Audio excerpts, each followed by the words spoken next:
अब ठीक है, काफ़ी अच्छा घर सजा रखा है सर। यूट्यूब से तगड़ा रह गया।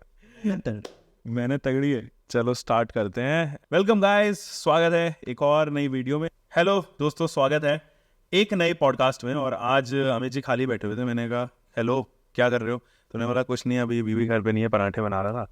मैंने कहा ठीक है, तो हमें भी स्वाद चखाओ, कैसे बनाते हो? तो Amit ji thank you again आपका आने के लिए, और थैंक यू हमें इनवाइट करने के लिए उन पराठों के लिए। अमेजिंग पराठे बनाते हैं दोस्तों। और मजे की बात यह है कि ऐसे कोई पराठे बनाए नहीं गए। क्योंकि इन्होंने भटूरे बनाए थे, छोले भटूरे। क्यों यार, उनकी जो सुबह बना के गई थी वही खा के बैठा हूँ। चलो अच्छा, क्या कर रहे थे आज आप? कुछ नहीं, खाली बैठा मक्खी मार रहा हूँ। कोई काम धाम है नहीं, कंसेप्ट का लॉन्च है तो हाँ, उसकी तैयारी कर लिया। स्विफ्ट के लॉन्च के लिए तो मैं भी तैयार था। मैं सोच रहा हूँ कि इस वीडियो को आज ही डालते हैं, क्योंकि कल स्विफ्ट जो है वो एक्सक्लूसिव रहने वाला है। कोशिश ही रहेगी। एनीवे, आज आप ये बताओ कि कौन सी गाड़ी चला रहे हो वैसे आजकल?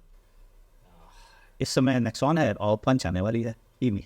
तो दोनों ही सब 4 मीटर हो गई हैं। हाँ। क्यों ना आज का टॉपिक ही चूज कर लिया जाए, सब 4 मीटर में देखिए, आने वाली। हाँ बिल्कुल, तो सब 4 मीटर में आने वाली गाड़ियों के बारे में बात करते हैं। Latest entry, refresh, not entry, I would rather से रिफ्रेश हो गई है एक नई गाड़ी जिसका नाम है Mahindra XUV 3XO। Mahindra XUV 3XO तो आप पर्सनली एक्सपीरियंस करके आए हो। मैंने ड्राइव ऑल तो नहीं करी है अभी तक, लेकिन एक्सपीरियंस उसके लगभग सारे मॉडल कर लिए हैं। मुझे काफ़ी पसंद आ रही है। बेहतर क्वालिटी हो गई है अब, बेहतर आप फिट एंड फिनिश देखोगे। मटेरियल क्वालिटी उसके पहले भी कोई इशू नहीं थी मटेरियल क्वालिटी को लेके। मतलब ऐसा नहीं था कि कुछ मटेरियल में या कुछ इस तरीके की जो मटेरियल की बिल्ट है उसकी क्वालिटी को लेके कुछ इशू नहीं थे। क्या इंप्रूवमेंट आपको महसूस हो रही है अमित सर, जो आपके पॉइंट ऑफ व्यू से अगर मेरे दर्शक जान सके, क्या क्या इंप्रूवमेंट आपको लग रहा है कि ये तो भाई मतलब गेम चेंजर जो है वो फिलहाल इस श्रेणी में लग रही है आपको? देखो, गेम चेंजर तो हमेशा थी पहले से। वो थी, डबल ओ थी तब भी, क्योंकि उसके पास सबसे ज्यादा पावरफुल इंजन था। बिल्कुल। और बस नहीं था तो अच्छा गियर बॉक्स, लेकिन इंजन तो बेजोड़ था। और वो हमेशा पावर इतनी देता था कि बदले में फ्यूल एफिशिएंसी का कट लगाता था। हाँ। तो जिनको पावर चाहिए थी उनके लिए तो बढ़िया था, और जिनको एवरेज चाहिए था उनके लिए वो दुश्मन था। हाँ। वो आज भी है, इसमें कोई बदलाव नहीं आया। एक नई चीज जरूर आई है कि अब एक नया गियर बॉक्स आ गया टॉप में। और ये गियर बॉक्स वही गियर बॉक्स है जो फॉक्सवैगन और स्कोडा अपनी वर्टस टाइगन में और कुशाक में देते हैं 1 लीटर इंजन के साथ। ये वही गियर बॉक्स है। और ये एक जापानी कंपनी है AISI उसका है, और वो प्लांट उसका लगा हुआ है। नाम नहीं लेते, फैंसी कंट्री इससे लोग इंडिया चढ़ जाता है। हाँ। ध्यान नहीं देते। तो ये चीज़ें आपको, ये बदलाव नहीं हुई, लेकिन ये तो कुछ चीज़ें ऐसी हुई। अच्छा, एक चीज़ और, माइलेज की जैसे आप बात कर रहे हो, महिंद्रा ने क्लेम किया है कि वो अपने सेगमेंट में आने वाली जितनी भी गाड़ियां उससे ज़्यादा माइलेज ऑफर कर रही है। अभी वो 20 के आसपास का क्लेम कर रहे हैं with that I think TGDI engine. लेकिन रियल लाइफ में तो बहुत ही रुला दे, थोड़ा ऐसा लगता है कि पॉकेट फ्रेंडली नहीं महसूस कराता है। पावर देता है नो डाउट, पावर के साथ में फ्यूल एफिशिएंसी जरूर चंक होती है, लेकिन वो इतनी ज़्यादा चंक होता है ये नहीं बता। रियल लाइफ एक्सपीरियंस आपका कैसा रहा माइलेज को लेकर? अगर आपने कोई याद आ रही हो MID पे आपने देखी हो माइलेज? देखो, MID के माइलेज देखा नहीं, उसे घटा है। हाँ, क्योंकि माइलेज बहुत बड़ा कंसर्न है महिंद्रा की इस गाड़ी के साथ। महिंद्रा की सभी गाड़ी के साथ में मैं मैं इसकी बात कर रहा हूँ तो इसी के कल हाँ भटकूंगा नहीं अपने टॉपिक से। बिल्कुल। और ये सच बात है कि XUV 300 जहाँ चलाने में बेहतरीन है, वहाँ एवरेज सचमुच में नहीं देती है। देखो, जो AI सर्टिफाइड फिगर्स है वो तो कोई भी कंपनी नहीं दे पाती है। आप देखो, ब्रेजा 22-21 देती है, जब चलाने बैठते हैं तो वो 16 से लेकर 15 सिटी में दे रही है, और हाईवे पे वो 22 पार कर जाती है। तो मतलब AI कहता है 20 और वो दे रही है हाईवे पे 22 और सिटी में दे रही है 15। मतलब दोनों ही कोई मैच नहीं है। बिल्कुल। महिंद्रा AI कह रहा है कि हम 19 देंगे, और वो दे रही है 13 और 9। हाँ मतलब हाईवे पे उसे 14 से ऊपर लाने के लिए आपको 80 पर ही चलना पड़ेगा। बिल्कुल। अगर आपने 80 से ऊपर बढ़ा दिया एक्सीलेटर तो भाई साहब वो 14 से ऊपर नहीं देगा तो नहीं देगा। ये चीजें हैं। जबकि ब्रेजा में अगर आप 80 पे चलेंगे तो 22-23 निकल आता है उससे। उन्हीं 3 लोगों के साथ, उन्हीं 3 लोगों के साथ नेक्सॉन इसमें नहीं निकलता है TGDI में। लेकिन नॉर्मल वाले में थोड़ा बेटा निकला, वो 15-16 तक पहुंच जाता है। लेकिन ये भी है सर, एक TGDI इंजन में यानी एक नेचुरली एस्पिरेटेड इंजन को अगर हम कंपेयर करें तो दोनों में एक और टेक्नोलॉजी का डिफरेंस जाके 3XO में कोई भी नेचुरल एस्पिरेटेड इंजन नहीं है, लेकिन ब्रेजा में है ना। हाँ, मैं ब्रेजा के साथ कंपेयर कर रहा हूँ। ब्रेजा में जरूर है। लेकिन ऐसा भी नहीं है कि नेक्सॉन का भी तो टर्बो चार्ज इंजन है। लेकिन वो भी, उसका भी माइलेज ऐसा कोई फिनोमिनल माइलेज नहीं है, मुझे इससे बेहतर है, लेकिन ब्रेजा से कम है। वो बिल्कुल सैंडविच हो चुकी है इन दोनों के बीच में। और वेदर वो ज्यादा अच्छी चीज है क्योंकि पावर भी मिल रहा है और एवरेज इतना कम भी नहीं मिल रहा है। बिल्कुल। ठीक है, बहुत अच्छा नहीं मिल रहा है, इतना कम भी नहीं। लेकिन मेरे को ऐसा फील, जो आपने पावर का मुद्दा टाटा के साथ में उठाया, मुझे ऐसा लगता है कि सॉरी, टाटा के साथ में जो नेक्सॉन का 1.2 टर्बोचार्ज इंजन है, वो ऑन डॉक्यूमेंट तो बहुत ज्यादा है, लेकिन जैसे ही आप 90-100 के ऊपर क्रॉस करोगे वो टर्बो हल्का हल्का फ्री होने लग जाता है। उसके बाद में बहुत ज्यादा एनर्जी नहीं है। But on the other hand अगर आप XUV 300 का चलाएंगे तो उसकी टॉक भी काउंट होती है। वो 200 Nm का टॉक, और TGDI में तो और भी ज्यादा टॉक है, 230 टॉक है, तो वो तो और भी ज्यादा फील करवाती है। तो उसका टर्बो इतनी जल्दी फ्री नहीं होता, इतनी जल्दी जो है वो फ्री रेव नहीं करता। तो कहीं ना कहीं वो परफॉर्मेंस जरूर मैं अभी आज भी नेक्सॉन के साथ में नहीं जोड़ता हूँ, बस वो डॉक्यूमेंटल ही मुझे लगती है फिलहाल। उससे बेटर है कि आप सोनेट या वेन्यू का 1.0 चलाओ, तो वो मच बेटर है, जबकि वो छोटा इंजन भी है, टर्बोचार्ज भी है, और लगभग सेम 3 सिलेंडर इंजन है। तो वो कहीं ना कहीं मुझे लगता उस है। मामले में देखो, नेक्स्ट वेन्यू और सोनेट के साथ दो चीजें हैं। पहला, वो इंटरनेशनल प्रोडक्ट है, हाँ, यानी उनकी इंजीनियरिंग इंटरनेशनली प्रोवन है। तो डेफिनेटली वो थोड़ा रिफाइंड है, थोड़ा ज़्यादा पंची है, थोड़ा ज़्यादा इफिशिएंट है, और ज़्यादा अच्छे ढंग से टेस्ट किए गए हैं वर्ल्ड वाइड। इस शब्द को वर्क करो, एक लोकल टेस्ट हुआ, एक वर्ल्ड वाइड टेस्ट किया गया, दुनिया भर के लोगों ने टेस्ट किया है। हम जैसे ना जाने कितने नाकारा बदमाश शैतान एक्सपर्ट्स है पूरे वर्ल्ड। मैं छोड़ रहा हूँ, एक आज ही मैं रिजाइन दे रहा हूँ अपने खुद पे। बहुत मतलब दुश्मनी की तरह से टेस्ट करते हैं गाड़ियों को, उनसे झेल के आगे निकले हैं। हाँ, तो वो थोड़ा बेटर। करेक्ट। दूसरी चीज, गाड़ियों का वजन भी तो कम है उनका, उसको कैसे आप इग्नोर करेंगे? वेन्यू, सोनेट का वेट XUV 300 नेक्सॉन के मुकाबले कम है। नतीजा उन्हें और परफॉर्मेंस दिखाने का मौका भी मिलता है, और ज्यादा एवरेज दिखाने का मौका मिल जाता है, और यही वो प्लस पॉइंट है।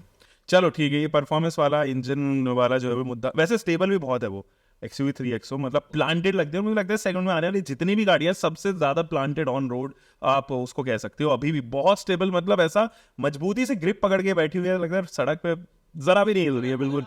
सड़कें अच्छी हैं, हाँ। और बहुत ज्यादा ट्विस्टी नहीं है। हाँ। तो ये बहुत अच्छा है। एक और चीज़ है, कंपनी ने कहा था अपने प्रेजेंटेशन में साफ साफ कि हमने इसके सस्पेंशन सेटअप में फ्रीक्वेंसी डैम्पिंग और नॉर्मल वाला सिस्टम दोनों को मर्ज करने की कोशिश की है, और वो दिख रहा है कि वो सड़क के रोड के झटकों को संभालने में बहुत अच्छा परफॉर्म किया उसने।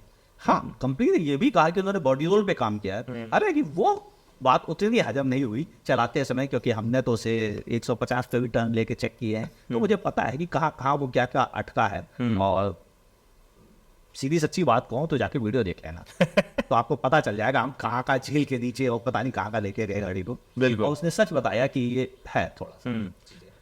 देखो, फीचर्स के मामले में XUV 300 जब आई थी 2019-20 में, तो तब भी उसके अंदर कमी कुछ नहीं थी। 7 एयरबैग दे रही थी, न जाने उन्होंने नी एयरबैग क्यों हटाया। वो इंडस्ट्री फर्स्ट फीचर था ऐसा, एयरबैग ज्यादा ऑफर कर रही थी। इनफैक्ट अगर हम बात करें तो हाँ, टॉप वेरिएंट पर भी एक ऑप्शनल था वो, 1,20,000 प्लस टैक्स का। At least you have that feature. अगर देखिए जाए वो डुअल टोन के साथ में, DT के साथ में डुअल जोन क्लाइमेट कंट्रोल, तो उसके मिड या फिर उससे ऊपर, हल्के से ऊपर वाले वेरिएंट्स अब आने लग गए, लेकिन मेरे ख्याल में डुअल AX5 सीरीज से ही डुअल जोन क्लाइमेट कंट्रोल है। तो वो जो पहले फीचर्स थे वो आज भी अगर आप कुछ कुछ देखो, जैसे डुअल जोन क्लाइमेट कंट्रोल हो, या इनफैक्ट मैं कहूँ कि स्टेयरिंग गाइड जो है वो भी पहले किसी भी कोई भी OEM जो है वो ऑफर नहीं कर रहा था, वो पहले भी थे, अभी भी उन्होंने सस्टेन किया है। लेकिन इस बार जो फीचर्स ऐड ऑन हुए हैं वो काफी कमाल के हैं। मैं एक्सपेक्ट कर रहा था कि वेंटिलेटेड एंड पावर्ड सीट्स आ जाएंगी, लेकिन वो नहीं आई। और अभी भी सोनेट और नेक्सॉन एंड वेन्यू तो काफी टाइम से दे रहा है। जब उसका फेसलिफ्ट आया था 2 साल पहले, तब से ऑफर कर रहा है। कनेक्टिंग टेल लैंप यहाँ पर दे रहा था, अब जो है वो XUV 3XO में भी आ चुकी है। लेकिन फीचर्स, जैसे कि हम फीचर्स के बारे में बात कर रहे थे, MID में बदलाव आया है, लेकिन अगेन वो छोटे वाले वेरिएंट्स में MID जो है वो अभी भी थोड़ा एनालॉग है और मजा नहीं आता बात में। वो हाँ, ब्लैक एंड व्हाइट है, करेक्ट। और इंस्ट्रूमेंट क्लस्टर बदला है। लेकिन एक चीज है, आप ध्यान से देखें तो 3XO बिल्कुल लेटेस्ट गाड़ी है, लेकिन इसका टॉप एंड वर्जन जो है वो ऑन रोड पेमेंट 17-18 लाख का पड़ रहा है, करेक्ट, जो बहुत महंगा है। उतने में तो आपको एलिवेट का टॉप एंड आ जाता है। हाँ, तो एक लेवल ऊपर है। C3 क्रॉस का टॉप रेट उससे 3 लाख और सस्ते में आ जाता है। ठीक है, वो फीचर रिच उतनी नहीं है कुछ भी पर, क्योंकि अडास वगैरह कुछ भी नहीं है उसके भीतर, 6 एयरबैग ही नहीं है, तो ऐसी कई कमियां भी है उसके भीतर। लेकिन एक बड़ी गाड़ी फिर भी मिल रही है आपको, और ऐसी चीजें की वजह से ये एक्सपेंसिव है। और जो इसका मिड वेरिएंट है वो इसका ठीक ठीक प्राइस मतलब 9,49,000 से कुछ वेरिएंट स्टार्ट हो जाते हैं और 11 लाख रुपीज़ के बीच में जो वेरिएंट आ रहे हैं वो ठीक है मैनुअल एसी मिल रहा है, बात नहीं है, काम तो कूलिंग वो भी कर रहा है, बिल्कुल। तो ऐसी कोई कंप्लेंट नहीं। आपको एक छोटी सनरूफ में मिल रही है स्टाइल मारने के लिए, वो भी कोई कमी नहीं मेरी नज़र में, और आपको एलईडी लैंप मिल ही रहे हैं, इसमें भी कोई दिक्कत नहीं है, स्पेस अच्छा है, ये बिल्कुल सही बात है। दूसरी चीज़ वाइट कलर का इंटीरियर है, इसकी वजह से थोड़ा क्लास्ट्रोफोबिक फील नहीं होता, गाड़ी बड़ी है और बड़ी लगती है, हाँ। तो लोगों को लगता है कि शायद ये लग्जरी कार जैसी बड़ी फील कराती है, तो काफ़ी अच्छी चीज़ें हैं, हर चीज़ बुरी नहीं है XUV300 में। हाँ, ये जरूर है कि जो इंजीनियरिंग है, मैकेनिकल अच्छे हैं, लेकिन इलेक्ट्रॉनिक्स उसके धोखेबाज। जैसे MID है, वो बीच बीच में कई एरर शो कर रहा है, जो टच स्क्रीन है वो कई एरर शो कर रहा है, वो तो पुरानी आदत है महिंद्रा की। नहीं, महिंद्रा के अधिकतर गाड़ियों के साथ ये कंप्लेंट्स रहे हैं, और इवन कस्टमर्स ने भी जब 2-2 साल चला ली तब भी उन्होंने कहा कि भाई कब तक ये हम झेलेंगे, आपने कहा अपडेट से ठीक हो जाएगा, अपडेट से भी ठीक नहीं हो रही है कंप्लेंट्स, ठीक एग्री है भी, लेकिन उनका मैकेनिकल के साथ उतनी प्रॉब्लम्स नहीं है, मतलब सस्पेंशन सेटअप अच्छे हैं, उनके टायर अच्छे डिजाइन हुए हैं, उन्होंने साइज भी उसका अच्छा रखा है, और ओपन में तो 17 दे दिया है, 17 नहीं दे रहा है, ये एक अच्छी चीज़ है। दूसरा, गाड़ी सॉलिड फील भी कराती है, ऐसा नहीं गाड़ी की फुल्की रखती हो केवल दिखावे की हो, नहीं, प्रॉपर सॉलिड नजर आता है चलाते समय। हाँ ठीक है, 6 एयरबैग स्टैंडर्ड करना मजबूरी थी, क्योंकि जिस ढंग से बोलेरो को क्रैश टेस्ट हुआ और लोग कहते थे टाटा महिंद्रा की गाड़ियाँ सेफ होती है, बोलेरो ने पोल खोल दी, स्कॉर्पियो ने पोल खोल दी कि ये 0 स्टार क्रैश टेस्ट रेटेड कारें हैं जो कतई सेफ नहीं हो सकती है, और वो भी मजे की बात है, जो सबसे अधिक बिकती है बोलेरो नॉर्मल वाली, उसका तो टेस्ट ही नहीं हुआ, वो तो 0 बिल्कुल से 0 आती। तो ऐसी भी कई दिक्कतें थी जो महिंद्रा के साथ नहीं दिख रही थी, लेकिन ग्लोबल एनसीएपी ने इस बार थोड़ा सा गेम खेला, उसने इसके भी कान बैठ दिए और जानबूझ के नियो पर टेस्ट करके उसकी रिपोर्ट जाहिर कर दी।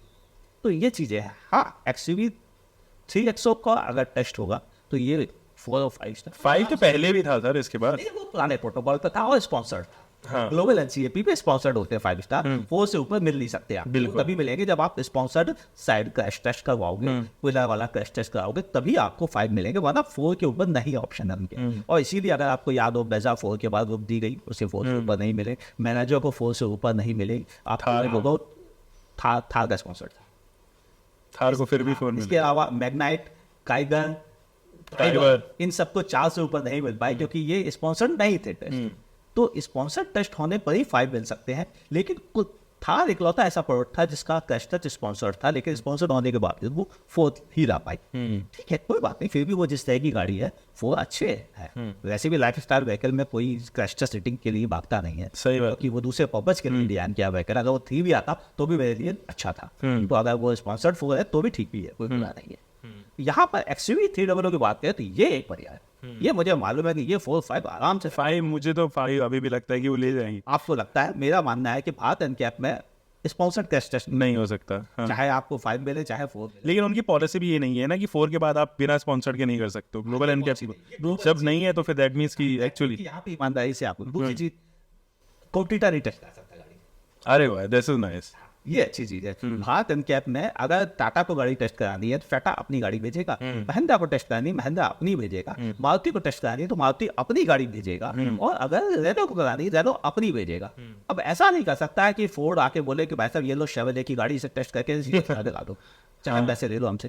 ये भारत एनकैप में नहीं हो सकता, मतलब कंप्यूटर की गाड़ी आप टेस्ट नहीं कर सकते, जो अच्छी चीज है। पहले ऐसा नहीं हो रहा था, ग्लोबल एनसीएपी कंप्यूटर के लिए पैसे दिए जा रहे थे, भले वो डायरेक्ट ब्रांड नहीं दे रहा था, ब्रांड के सप्लायर दे रहे थे। जैसे आप किसी कार कंपनी को एक कंपनी लाइनिंग सप्लाई चल रही है, एसी यूनिट सप्लाई करी, तो वो एसी यूनिट सप्लाई करने वाली कंपनी कहती है कि भाई साहब आप इस कंपनी की गाड़ी का टेस्ट करो, ये हमसे एसी यूनिट नहीं लेती है, तुम इसका टेस्ट कराओ, ऐसे कम स्टार दिलवाओ। ये जो खेल था ग्लोबल एनसीएपी, जिसे हम लॉबिंग कहते हैं इंटरनेशनल वर्ल्ड में, वो थोड़ा डेंजरस था। और है तो अभी भी, हालांकि उन्होंने वादा कर दिया था कि भारत एनकैप आ गया, अब हम अपने क्रैश टेस्ट नहीं करेंगे, ये ऑफिशियली उन्होंने कहा था, लेकिन उसके बाद भी वो करते चले जा। अभी उन्होंने बोलेरो उठा के ठोक दी, अभी उन्होंने कार्स का कर दिया, अभी उन्होंने बाकी गाड़ियों के कर दिया, अमेज का किया, अमेज से कर दिया, जबकि अमेज का फेसलिफ्ट भी हुआ है। हाँ ना, फिर आपने क्यों किया? यानी आपको इंटेंशनली करवाया गया, जबकि आपको पता है कि वो गाड़ी अब नए दौर में आने वाली है, उसका करने का कोई लॉजिक नहीं है। करेक्ट, बिल्कुल वैसे ही अब स्विफ्ट कल लॉन्च हो रही है और आज पुरानी स्विफ्ट का आप टेस्ट कर दो तो आज ही तो आएगी। सही बात। और स्विफ्ट के तो 3 बार कर दिए, एक्सप्रेसो का 3 बार कर दिया एक ही गाड़ी को कोई चेंज नहीं आया, फिर भी दूसरी बार तीसरी बार कर रहे हो टेस्ट। तो ये ग्लोबल एनसीपी में गड़बड़ था। और मेरे हिसाब से अब जो अगर हम ध्यान से समझें तो इंडिया में इस समय जो गाड़ियाँ आ रही हैं वो काफ़ी इम्प्रूव और बेटर बन रही है सेफ्टी के मामले में। जो नई आ रही है, पुरानी तो खैर जो हो चुका गड़बड़ तो हो चुका है। हाँ। ऐसी कई कंपनीज हैं जिन्होंने कई गाड़ियाँ अनसेफ लॉन्च की हैं इंडियन मार्केट में, और उसके बाद वो धीरे धीरे इम्प्रूव कर रहे हैं, सुधर रहे हैं, कहने का मतलब ये है। हाँ, तो चलिए अभी हम लोग थोड़ा सा मुद्दे से हल्का सा भटक गए थे, लेकिन वापस आते हैं। हम लोग बात कर रहे थे अभी फिलहाल XUV 3XO वर्सेस इस सेगमेंट में आने वाली और जितनी गाड़ियाँ हैं। तो अभी देखा जाए, एटलीस्ट मैं फिलहाल के टाइम पे तो कहूँगा it is one of the most updated product as of now. Spacious काफ़ी है, स्पेस को लेके कॉम्प्रोमाइज़ नहीं किया गया, specially to the width point, and जो उसका व्हील बेस है वो काफ़ी अच्छा है। विड्थ तो उसकी क्रेटा से भी ज़्यादा ऑफर होती है, बट अनलकीली मैं कहूँगा कि अनफॉर्चुनेटली महिंद्रा उसमें से बूट स्पेस अभी भी नहीं निकाल पाया। फेसलिफ्ट आने के बाद भी हल्का फुल्का ऐसा नज़र आ रहा था कि शायद ऐसी बूट स्पेस आ जाए जो लोगों को पसंद आ जाए, और उसके बाद में जो एक सबसे बड़ा टॉकिंग पॉइंट था XUV 3XO को लेके, वो यहाँ पर जो है वो रिड्यूस हो जाए, लेकिन वो नहीं हुआ। वो तकरीबन वैसा ही, अगर हम बात करें तो बूट भी वो कैलकुलेशन जो उनका देख रहे हो आप, वो टॉप तक कैलकुलेट कर रहे हैं। 364 उन्होंने क्लेम किया कि तकरीबन हम जो है वो पहुंच गए हैं नेक्सॉन के लेवल पे। लेकिन मैं पर्सनली जब जाके मैंने देखा तो फील हुआ कि हल्की सी लोडिंग लिप अभी भी है उसके अंदर, और वो नेक्सॉन के अंदर बहुत ज़्यादा नहीं है। वो ऐसा चिंता का विषय नहीं बनता है। और हाँ, वो पार्सल ट्रे अभी भी ऑफर नहीं कर रहे हैं, वो पार्सल ट्रे डिसकंटिन्यू करती है। वो थोड़ा सा ताज्जुब लगा मुझे Amit ji, for no reason, पता नहीं क्यों वो पार्सल ट्रे वहाँ से हटाई गई, और अब आपको एक्स्ट्रा पैसा देना पड़ेगा उस पार्सल ट्रे के लिए। 60 to 40 सीट्स पहले भी आया करती थी। आप बताइए स्पेस को लेके, आपने कभी वहाँ पे टेस्ट किया? 2-3 लोगों को लेके गए काफ़ी है और सब लोग बैठ के देख चुके हैं गाड़ी में, कोई कंप्लेन नहीं। मेरे अंदाज से अगर ध्यान से देखा जाए तो सबसे ज़्यादा कंफर्टेबली अगर किसी सब 4 मीटर SUV में बैठ सकते हैं तो वो XUV 3XO ही है। लोग बुरा बुरा बोले, कुछ भी बोले, लेकिन स्पेस सबसे ज़्यादा जेन्युइन स्पेस इसी में है। केवल बूट को छोड़ते, स्पेस का मतलब स्पेस होता है, हाँ। बैठने वाला, यूज करने वाला स्पेस, सामान रखने वाला स्पेस नहीं आता। वो बूट स्पेस है। और बूट स्पेस की रिक्वायरमेंट हम इंडियंस को सिर्फ परिवार के साथ दूसरे शहर जाते समय पड़ती है। और हम दूसरे शहर जाते ही कितना है, हम अमेरिकन नहीं है कि आज चौथे दिन निकल गए घूमने, बोले आज फ्राइडे सैटरडे संडे चलते आते हैं। अब इंडियंस ऐसे नहीं है, भैया पैसे बचाने होते हैं तो हम महीनों में निकलते हैं, और कई लोग तो ऐसे हैं जो साल में 2 या 3 बार निकलते हैं। करेक्ट। तो बूट स्पेस उनके लिए उतनी चिंता का विषय एक्चुअल में नहीं है और ना ही होना चाहिए, क्योंकि स्पेस जब ज्यादा मिल रहा है तो मजा तो आपको मिल ही रहा है। और फिर अगर मान लिया बूट थोड़ा कम है तो स्पेस ज्यादा मिल रहा है, एक बैग उठा के अपने पैर के नीचे रख लो यार बन गई जगह। अब इंडियंस को जुगाड़े आती हैं, वो इतनी प्रॉब्लम नहीं है। स्पेस कम से कम बूट स्पेस को लेकर मैं क्रिटिसाइज नहीं करूँगा, मुझे क्रिटिसाइज करने के लिए दूसरी चीज़ें मौजूद है जिसका नाम है एवरेज। हाँ, वो तो हम लोगों ने उसके ऊपर बात कर ली है, लेकिन अब बात करें अगर हम कंपटीशन का क्या हाल है, तो देखो venue, refined engine, better quality, reliability और ड्यूरेबिलिटी, अच्छी सर्विस, हाँ, आफ्टर सेल्स कनेक्शंस, अनडाउटेडली। मतलब महिंद्रा टाटा से सो इज विद किया सर, मतलब किया को लेके भी हमें कोई ऐसी प्रॉब्लम नहीं है। लेकिन ये जो इंडिजीनियस जो OEMs हैं, महिंद्रा टाटा, इनके हाल थोड़े बुरे हैं। मतलब मुझे लगता है कि बुरे वर्ड कहना गलत है, इम्प्रूव तो इन्होंने भी किया है, इम्प्रूव किया है। मैंने टाटा की सर्विस का इम्प्रूवमेंट नोटिस किया है, महिंद्रा की सर्विस का भी इम्प्रूवमेंट नोटिस किया है, लेकिन अभी वो एटवार नहीं आ पाए, थोड़ा अभी भी पीछे है। रीजन क्या है कि सर्विस स्टाफ को वो एटिकेट्स नहीं सिखाए गए हैं जो MG सिखाता है, जो मर्सिडीज सिखाता है, जो बाकी ब्रांड्स दिखाते हैं, और इवन अब तो नेक्सा सिखाता है। हाँ, प्रॉपर ट्रेनिंग देता है कि आपको कस्टमर से कैसे बात करनी है, खड़े होते समय ये पोस्चर रखना है, मतलब वो इतना सिखा रहा है। तो ये सब चीजें भी टाटा और महिंद्रा को भी अपने सारे स्टाफ को देनी चाहिए। प्रॉब्लम कहाँ है? प्रॉब्लम ये है कि डीलर रोज नया स्टाफ भर्ती करता है, रोज बाहर निकाल देता है। आप एक को ट्रेनिंग दो, उसको लात मार के अगले दिन डीलर बाहर निकाल देता है लड़के, बोला एक चौथा हम ट्रेनिंग बेकार हो जाती है कंपनी की दी हुई। ये भी एक बड़ी प्रॉब्लम है कि टाटा महिंद्रा के डीलर्स जो है वो एक तरह के गून जैसे बिहेव करते हैं कस्टमर के साथ हुई और अपने स्टाफ के साथ। और ये कहावत हमारे यहाँ मशहूर है, अगर आप स्टाफ को प्यार करोगे तो स्टाफ आपको बदले में कस्टमर सेटिस्फैक्शन दिलाएगा। और यहाँ पे उल्टा हो रहा है, डीलर्स जो है ये स्टाफ के साथ अच्छा बर्ताव नहीं करते, तो स्टाफ भी अपनी खुन्नस कस्टमर कस्टमर को बता देता, नतीजा आप और हम जैसे कस्टमर सब। अच्छा एक चीज़ और, जब XUV 3XO का लॉन्च हो रहा था तो लॉन्च तो मैं लाइव देख रहा था, मैं आप लोग शायद फिजिकली प्रेजेंट थे, तो वहाँ पर जो इमेज निकल के आ रही थी वो थोड़ा सा अनइमेजिनरी सी इमेज थी गाड़ी की मैं बात कर रहा हूँ, specially focusing on the front profile. जब मैं फ्रंट से देख रहा था मैंने कहा यार ये थोड़ा AI जनरेटेड सी लग रही है, कुछ ऐसा लग रहा है जैसे अनएक्सपीरियंस्ड लोगों ने डिज़ाइन कर दिया। But when it comes to seeing that product particularly, जब आप सामने खड़े हो तब देखते हो तो ऐसी वो वैनिश हो जाती है वो पूरी इमेज। ऐसा कोई फ्रंट लुक को लेके वो जो आईज जिस तरीके से बनाई, इनफैक्ट आप छोटे वेरिएंट देखोगे तो बड़ा गोला है वो नीचे वाले बैरल के लिए वो क्लोज कर दिया गया है। वो मुझे फोटो में ऐसा लग रहा था कि यार ये बहुत अजीब सा साउंड कर रहा था देखने में एटलीस्ट, लेकिन जब रियल लाइफ में देखा तो मुझे नहीं लगा कुछ ऐसा। मैं इसीलिए हमेशा कहता हूँ कि जाके कार को रियल लाइफ में देखा जाए, जो आप फोटो देख के आइडिया लगाते हो वहाँ पे स्पेस का आइडिया लगना गलत है, वीडियो का आइडिया लगना गलत है। ऐसी कई गलतियाँ हुई हैं व्यूअर्स से भी, क्योंकि उन्हें देख के लगा ऐसा होगा जबकि ऐसा नहीं है। जैसे कि एक्स्ट्रा के साथ था, लोगों को लगा पिछला पहिया बॉडी से छूता है। जब उन्होंने 5 लोग बैठ गए सामान दे दिया तब भी नहीं छुआ, स्पीड ब्रेकर पे भी नहीं छुआ, तो उनको लगा ऐसा कैसे है, छूना चाहिए था, ये तो छू नहीं रहा, जरूर धोखा हुआ हमारे साथ। अरे भाई साहब आपकी आंखों ने धोखा दिया, उसकी बॉडी ऐसी डिजाइन थी कि भीतर उसमें जगह थी। और लोगों ने जिसे इन चटपटे यूट्यूबर्स ने बनाई, और उनको लगा कि साथ नहीं दिख रहा तो नहीं थे, भूल गए कि 1960 के दशक में कई गाड़ियां ऐसी होती थी इनके आधे पहिए ढक दिए जाते थे। याद हो क्लासिक कार्स देखो उनके, आपको फुटेज मौका लगे तो लगा देना एक दो के, बिल्कुल फोटो, ताकि लोगों को लगे कि कैसे गाड़ियों के पहिए छिपाए जाते हैं पुराने जमाने। तब इसका मतलब देते गाड़ी के पहिए बॉडी से छूते थे। तो यहाँ पे भी गलतियां हुई थी कई लोगों से, और लोगों को इसीलिए कहता हूँ हमेशा गाड़ी को खुद जाके एक्सपीरियंस करो, वीडियो देखो, एक असेसमेंट लो, हम लोगों के ओपिनियंस को समझो, उनको दिमाग में याद रखो हमने क्या पॉइंट उठाए हैं, फिर उसके बाद खुद चलाओ, खुद परखो, खुद कमियां निकालो, फिर डिसीजन लो क्या खरीदना चाहिए क्या नहीं। आंख बंद करके किसी को फॉलो मत करो। यहाँ पर 8-10 एक्सपर्ट हैं, बाकी चटपटे यूट्यूबर्स हैं, और जो भटका देते हैं बहुत जल्दी, तो आपको एक्सपर्ट्स को भी समझने में दिक्कत आ जाएगी। तो बेहतर तरीका है देखो और फिर जाके खुद एक्सपीरियंस करो, ताकि भटकाव होने की खतरे कम हो जाए। और एक और भी फायदा होता है कि जब आप खुद जाके जब करते हो ना, तो आपको पैसे बच जाते हैं, क्योंकि आप बार्गेन करने लगे अंदर, और बार्गेन से बहुत बेनिफिट होता है। बिल्कुल। और इस सेगमेंट में बहुत अच्छी बार्गेनिंग भी मौजूद है। आप ध्यान से देखो, 2 तरह के सेटअप है। पहला एक है तो सब 4 मीटर नहीं, लेकिन वो छोटी गाड़ियां हैं जिनके बेस वेरिएंट स्टार्ट होते हैं 6 लाख रुपए से, और टॉप वेरिएंट पहुंचते हैं 10 लाख। जैसे पंच, एक्स्ट्रा, मैग्नाइट, काइगन, ये चारों जो कारें हैं ये ऐसे ही हैं कि इनका बेस वेरिएंट बहुत सस्ते से स्टार्ट होता है, और 10 लाख का टॉप वेरिएंट मिल जाता है आपको एक्स शोरूम में कम से कम। और वहीं कुछ गाड़ियां ऐसी हैं जैसे कि XUV 300, नेक्सॉन, ब्रेजा, जिनका कि बेसिक स्टार्ट 8-8.5 लाख रुपए से होता है, 9 लाख रुपए से ऑन रोड स्टार्ट होता है। बिल्कुल। और फिर पहुंच जाता है वो 16-17 लाख रुपए।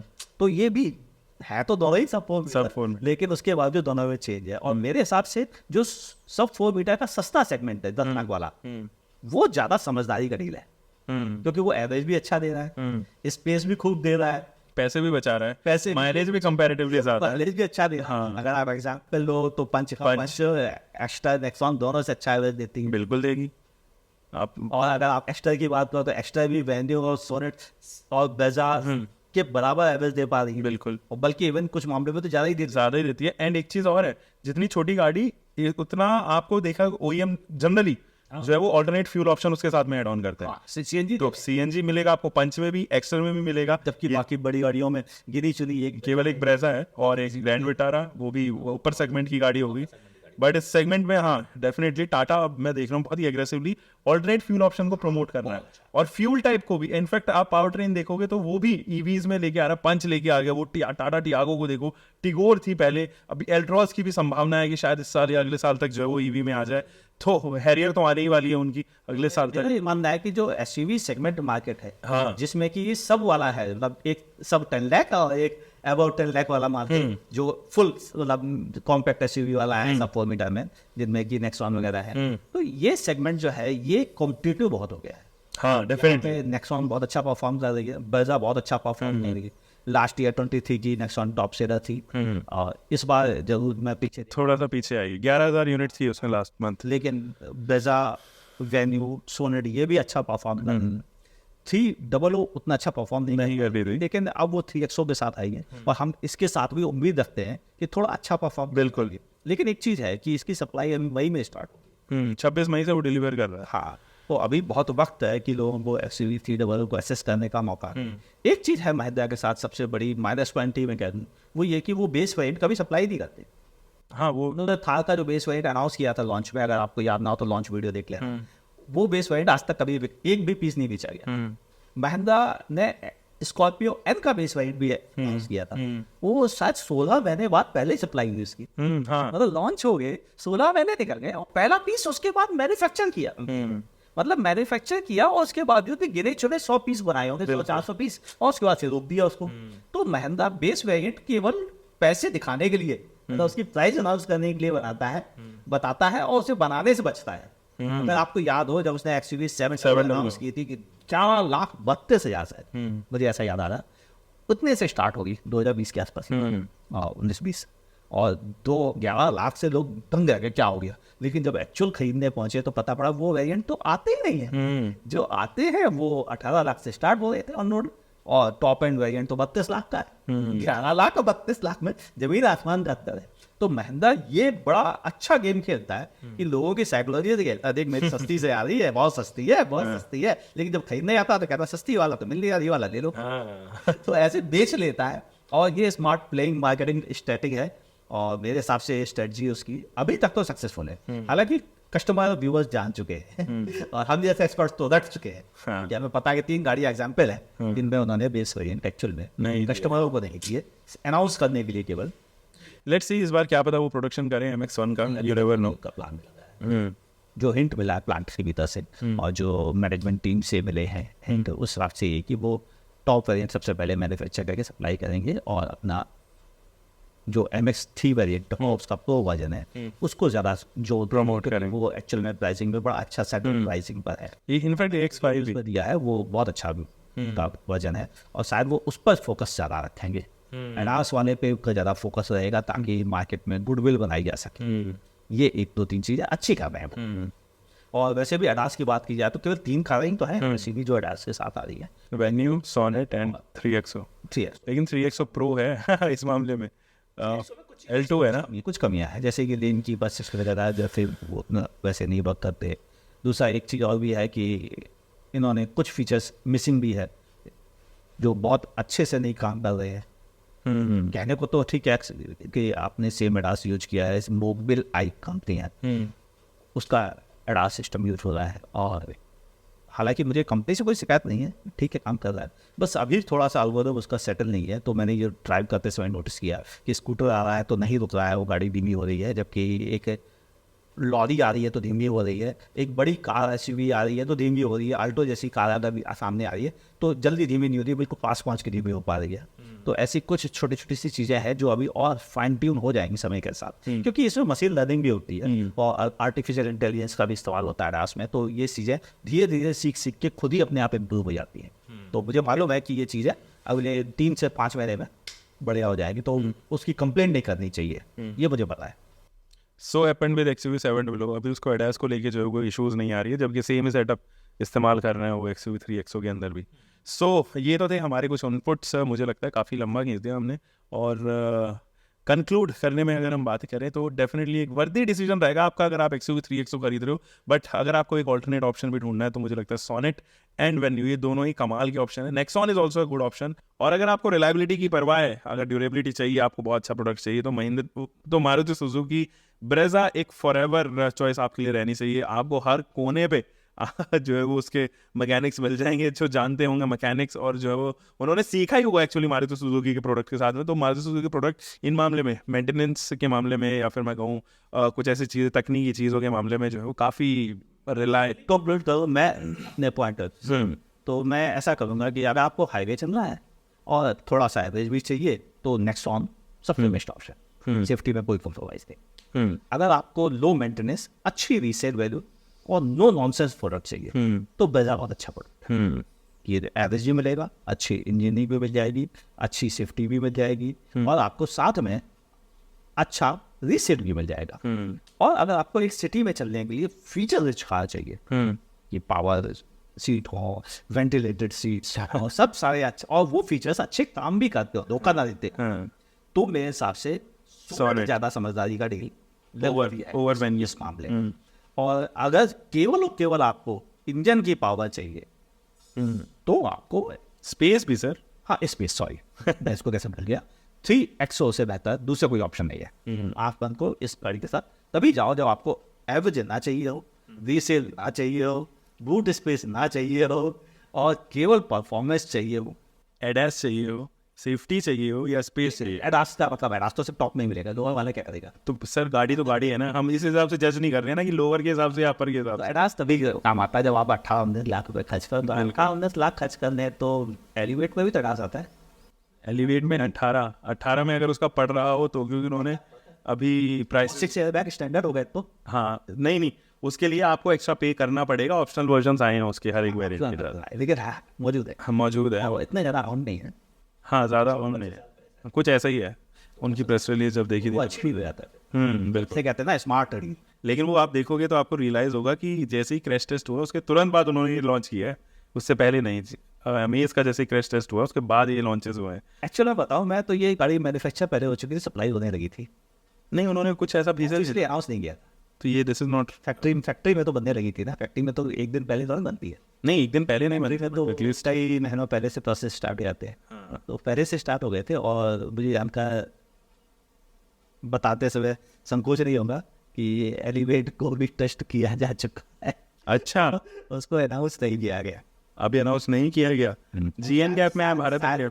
शायद अनाउंस भी नहीं किया जाएगा, अच्छा क्योंकि 6 एयरबैग उन्होंने ऑफिशियली दे दिए, और जिसका टेस्ट हुआ था वो 2 एयरबैग्स के साथ थी। तो इस बार पहली बार ग्लोबल एनसीएफपी को किसी ने चूना लगा दिया। अरे यार चले दोस्तों, फिलहाल जो है वो एंड करते हैं सेशन को। उम्मीद है कि आपको पसंद आया हो। पसंद आया तो डेफिनेटली सब्सक्राइब करना, नीचे कमेंट सेक्शन में बताना हमें, और ऐसे पॉडकास्ट देखने हो तो। हम मिलेंगे दोस्तों एक और नई वीडियो के साथ में। Until for next time, bye bye, take care, keep in car bike whatever you are having, try safe.